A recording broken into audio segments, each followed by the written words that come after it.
show you how to make this pasta bake with turkey and kale, and I'm using a lower carb Atkins pasta for the first time. Okay, so the ingredients you're going to need are 2 pounds, which is about 907 grams of lean ground turkey. Now I'm just using a kilo, it's close enough. It's a little bit extra, but that's alright. 3 cups of a low carb pasta, and as it happens, this box of the Atkins pasta actually does measure out to exactly 3 cups, so that's a good size to use. Then you need 5 cups of kale chopped and packed. I'm going to give this a little bit more of a chop, but I have packed it tightly when I measured it out, so that's a good 5 cups. You'll need 1 onion that's already been chopped, and 2 cloves of garlic. I'm just going to use 2 good spoonfuls of this minced garlic out of the jar, but you can use fresh if you like. So then you're going to need a 28 ounces or an 800 gram can of crushed tomatoes, and a tablespoon of extra virgin olive oil, 1/4 cup of water, and a tablespoon of Italian seasonings, just dry Italian seasonings mix. Make up your own if you haven't got a blend already. I just use a little oregano, basil, rosemary, whatever you've got.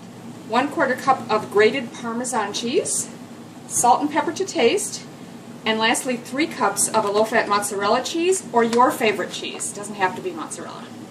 Okay, we're going to preheat the oven to 375 Fahrenheit or about 190 Celsius. Reduce that a bit if you've got a fan forest.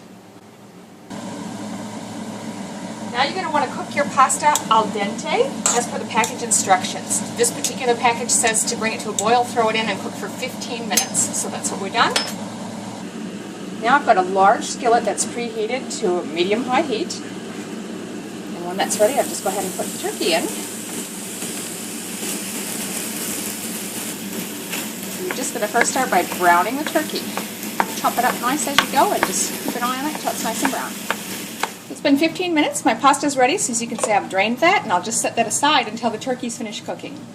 So that ground turkey, or turkey mince, is actually looking pretty good now. It doesn't get brown as beef would, but you don't want pink left. And this is going to cook in the oven for a little while anyway, so this is good. I don't have a lot of grease, so I'm not going to really worry about draining that. This is pretty lean. So we're just going to remove the meat from the pan, but keep the heat on because we're going right back on it. So as you can see, I've still got some juice, a little bit of fat, but mostly it looks like juice in the pan, so I'm just going to leave that. If your pan's dry, you may need to add a little bit of olive oil to it, but I'm not going to at this time. So I'm next going to put in the garlic and the onion, and we're going to cook that for a few minutes until that onion starts looking translucent. So that's looking pretty good. If it's translucent, then the onions are definitely softening. Looking good. So now we're just going to go ahead and add the kale and keep stirring until it wilts. It shouldn't take too long. It seems like a lot, but it'll shrink down quite a bit as it wilts. Just keep pushing and stirring at it a bit for several minutes until it wilts down. If you don't like kale, feel free to substitute spinach. That's fine. But I really like kale. That is looking really good. All that kale wilted down nice and small, and you can see my onions, I got a nice golden color to them. Perfect. Next step, we're going to add the crushed tomatoes.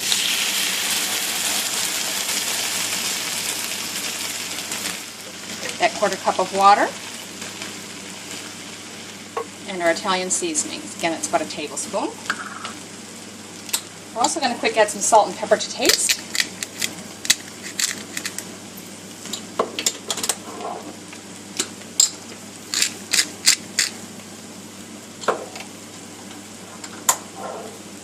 I'm just going to mix this together quick, and then we'll add our turkey back in.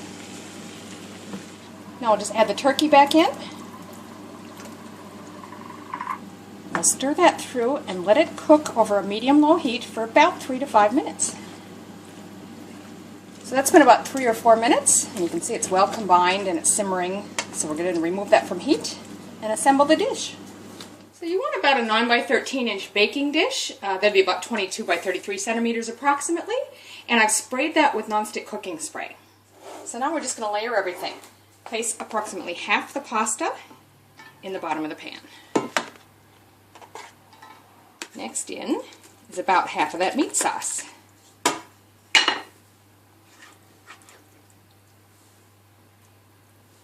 Just try to get it relatively evenly spread across. The next step is half of your shredded cheese. Now just repeat your layers. So the rest of the pasta, the rest of the meat sauce, Top with the remaining shredded cheese.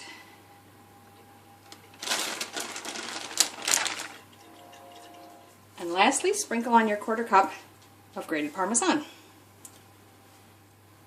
Now we're going to cover that in aluminum foil. If you're at all worried about that sticking to the cheese, you could put a sheet of baking paper down first and then the foil. Let's pop that in our preheated oven for about 25 minutes. So that's been 25 minutes. I've just removed that from the oven and taken the foil off. It looks pretty good to me. I like having it pretty cheesy yet. If you want a little more golden brown crunchiness, by all means put it back in the oven now for a few minutes without the foil to get it crisper. I'm just going to let this rest for a few minutes now and then serve it up. So there you have it, a lower carb pasta bake with turkey and kale. How low the carbs can be in this depends on the pasta that you use, and I used Atkins, which is just a lower carb. This is actually really, really tasty. Do give it a try.